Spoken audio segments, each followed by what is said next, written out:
सरकार ने वजीर खजाना की जानिब से पार्लियामेंट में पेश किए गए बजट का खैरमकदम किया है। न्यूज़ 18 से बात करते हुए मोहम्मद याकूब ने बजट से मुतालिक मजमूई ऐलानात पर खुशी का इजहार किया और कहा कि हाउस बोट मालिकान को इस बजट से बहुत ज़्यादा उम्मीदें वाबस्ता हैं।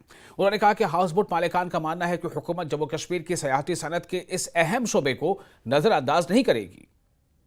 हमारे साथ मौजूद है इस वक्त former general secretary house boat owners association Mohammad Yaqoob. Yaqoob साहब, खैर मकदम है आपका। हमें बताइए कि जिस तरह से आज जो बजट पेश हुआ तो क्या उससे संतुष्ट हैं आप? सबसे पहले मैं मुबारकबाद देता हूं अपने जो हमारे हिंदुस्तान के फाइनेंस मिनिस्टर है कि उन्होंने एक उम्दा आज का जो सेशन रहा वो एक उम्दा बजट उन्होंने पेश किया है, जिसमें उन्होंने कुछ ऐसे चिंदा सेक्टर्स पकड़ लिए। मान लीजिएगा एग्रीकल्चर उन्होंने पकड़ लिया कि एग्रीकल्चर पहले हमें यूरिया बाहर से मंगवाना पड़ता था, अब वही यूरिया का प्लांट यहाँ पे हिंदुस्तान में लगेगा, तो इस तरह से हमारे जो किसान भाई हैं उनको फ़ायदा उससे पड़ेगा और सस्ते रेट में मिलेगा।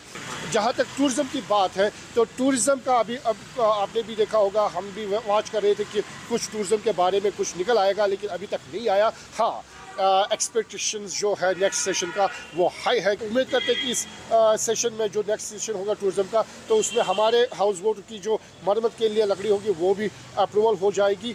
दूसरी बात जो अहम बात है, जिस तरह कहा जाता है कि भाई जहाँ पे भी हम जाते हैं, अभी OTM बॉम्बे में चल रहा है, वहाँ पे आप देखिएगा हाउस बोट का ही लोगो चल रहा है।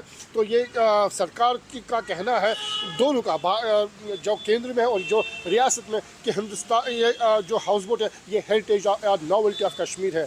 इसी नॉवेल्टी को अगर इनको ज़िंदा रखना है तो फिर हमें जो पाबंदियाँ आयद की गई है वो किस तरह से की गई है वो अलग बात है, लेकिन अगर इसको ज़िंदा रखना है, इसको सिर्फ